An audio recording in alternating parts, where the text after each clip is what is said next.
the purpose of aggregation is really to ensure energy security. And I liken it to the rice supply. Pag wala ho tayong sariling rice supply, we're dependent on foreigners. We're dependent on imports. And wala tayong mapapakain sa tao, sa mga kababayan natin pagka nagkagera yung mga supplier natin o magalit sila sa atin. So we always want to ensure, and that is why we have endless debates also on the importance of food security, starting with rice. So it is the same thing with energy, Mr. President. As I have been explaining since I started defending this bill, the demands, our energy demand will continue to increase. This is worldwide.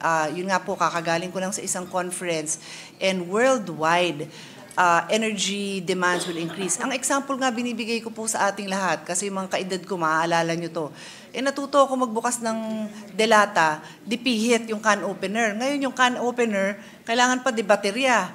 Tapos, lumaki din akong paypay. Ngayon, pag lumalabas ako, yung mga tao, puro battery-operated na yung handheld na paypay. So, everything now is powered. That's just the way we roll nowadays, Mr. President. So, the energy supply will be very much in demand. Energy will be very much in demand. And the only way we can assure our people of a steady energy supply, and that means reliable, yung hindi pa brown out, at yung presyo, medyo kontrolado natin, is may sarili tayong supply.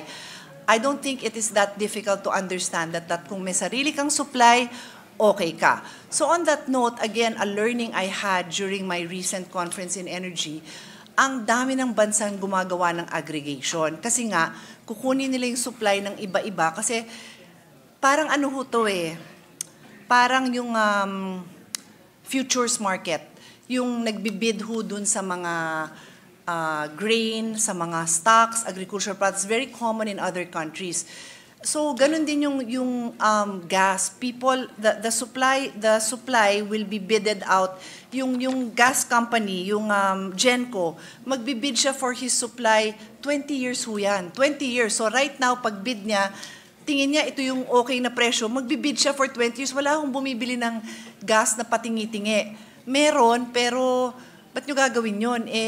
That's very vulnerable if you're going to just bid for your supply for this month, this quarter. You buy wholesale and you buy long-term. That's how it's done. So the purpose of aggregation now is to ensure that may market ang indigenous supply natin. I will put on the screen again, the chart that shows that historically, lagi namang mababa. When I say lagi, let me correct that. Predominantly, mababa naman ang presyo. Yan ho yung color blue. Yan ang presyo ng indigenous gas natin, the blue line. Kung ako ho ay runner, kayang-kaya kong takbuhin yan, dire-diretso lang yan. Tingnan nyo naman yung color red. Ang tindi ng ups and downs, that is the imported supply. That is data from 2010 to 2024, dear colleagues. So I'm not inventing this. This is historical data. So I will go back.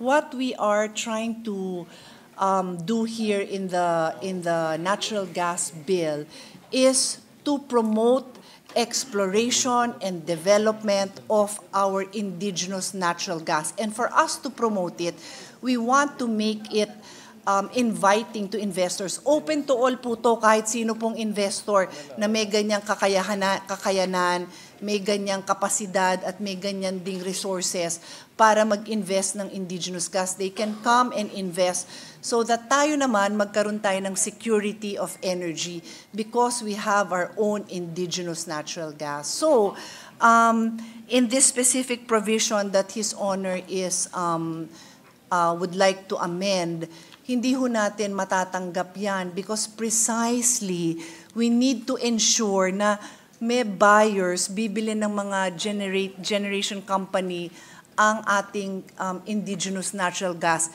Yes, there are slight changes once in a while, pero very minimal po siya. And again, I go back to the comparison with rice. Di syempre, unahin natin ibenta yung sariling atin, yun munang gagamitin natin.